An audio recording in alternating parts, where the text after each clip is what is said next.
Halo Sobat Miko, sekarang Sobat Miko lagi dengerin Casual Podcast Visual.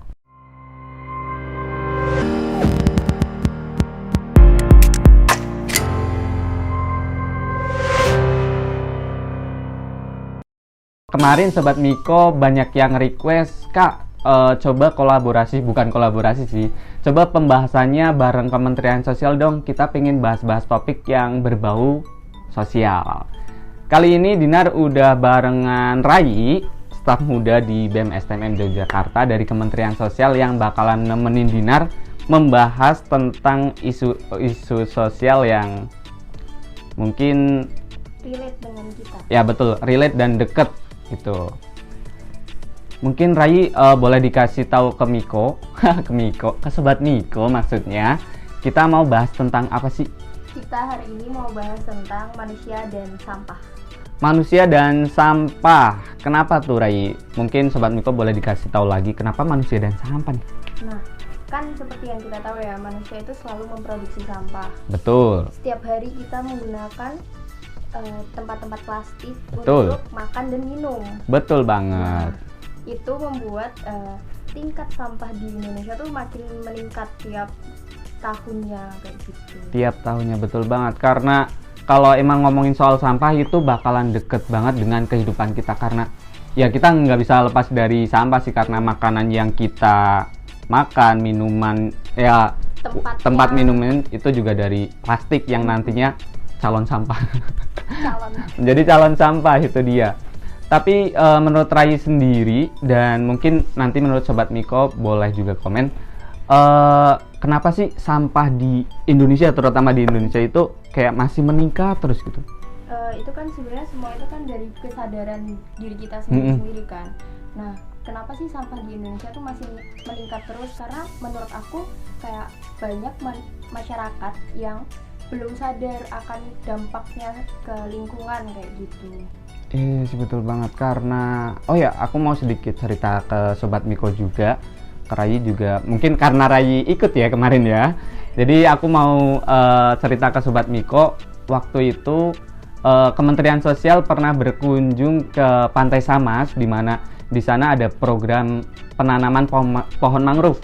Sebenarnya fokus dari kegiatan di sana adalah relokasi atau apa sih ya? Nanam mangrove buat habitatnya penyu. Ya betul banget. Fokusnya adalah ke penyu-penyu itu, tapi sebagai instrumen adalah mereka menanam pohon-pohon mangrove di sana. Tapi yang disayangkan adalah dari pihak Reinspirasi ada Mas Denny. Meskipun banyak komunitas yang ikut ke sana, banyak warga-warga umum yang ikut menanam mangrove, Mas Denny menyayangkan ketika masyarakat tuh, sindiran dari Mas Denny sih adalah sistem tanam tinggal. Karena ketika masyarakat dan komunitas yang di sana ikut menanam pohon mangrove, setelah itu ya udah mereka cuma nanam doang. Iya. Habis itu pulang, nggak tahu cara memonitoring pohon mangrove itu gimana dan cara merawatnya itu gimana, karena di sana banyak banget sampah, apalagi sampah plastik itu dia. Pas kita nanam aja itu tuh banyak banget sampah-sampah yang di sekitaran tempat tanamannya itu gitu. Ya betul banget sih. Nah, kalau Sobat Miko pasti tahu piungan sih. Itu udah bukan rahasia umum lagi. Kalau Rai, yang diketahui tentang piungan itu apa sih? Kecuali ya tentang sampah sih, jelas sih, nggak mungkin kecuali sampah. Iya. Beberapa waktu yang lalu kan kita Kemensos itu juga ke piungan. Terus ternyata peningkatan sampahnya itu tuh sangat-sangat luar biasa. Ya betul banget Sobat Miko. Jadi di tahun 2018 itu belum setinggi itu, tapi ketika kemarin dari Kementerian Sosial survei ke sana, ternyata udah menjadi gunung sampah. Gunung sampahnya Jogja. Iya benar banget. Ya kalau di lain kota ada Bantar Gebang, tapi kalau di sini adalah piungan. Karena nggak cuma sampah yang menumpuk di sana yang dikeluhkan, tapi jadi berdampak sama semuanya juga. Betul banget, dan persediaan air di sana, air bersih ya, air bersih, karena air ya siapa yang nggak butuh air sih. Benar. Terusan gas metananya tuh sangat tercium banget, apalagi kalau ketika hujan. Jadi salah satu warga di sana bilang kepada pemerintah setempat, kalau misalkan pengen tahu keadaan kita, coba kesini ketika hujan gitu. Apalagi malam itu bakalan tercium banget itu sih. Nah itu Sobat Miko, kalau ngomongin sampah emang nggak ada habisnya, bakalan terus.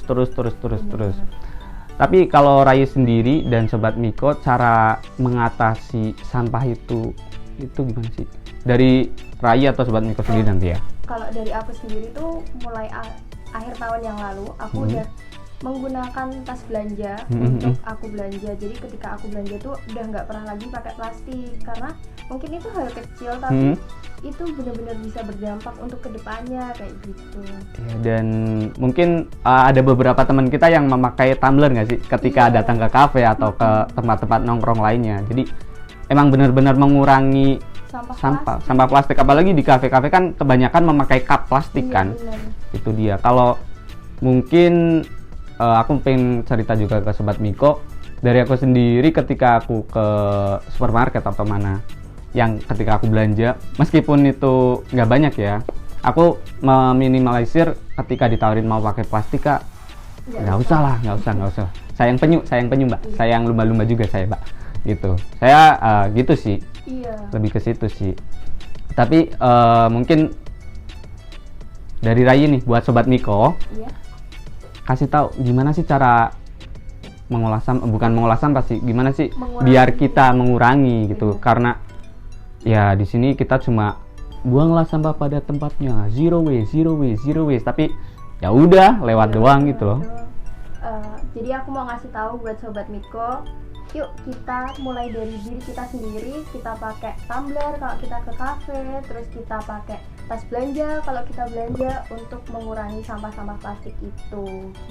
Nah, jadi dimulai dari hal kecil untuk nantinya masa depan kita dan anak cucu kita. Nggak tahu, aku paling suka ngomong penyu, lumba-lumba. Iya, lucu banget soalnya. Ya, karena itu ya di sekitar kita juga kan. Iya. Nah, Sobat Miko, itu dia pembahasan Dinar dan Rai dari Kementerian Sosial membahas mengenai sampah dan manusia yang emang nggak ada berhentinya sih. Nah, buat Rai, abis ini bantuin aku buat closing podcast visual kali ini. Jadi nanti pas aku bilang sampai jumpa di episode selanjutnya, Rai bilang casual, kita bareng-bareng podcast visual. Oke. Jadi Sobat Miko, sekarang Sobat Miko lagi dengerin podcast visual. Sampai jumpa di episode selanjutnya. Casual Podcast visual.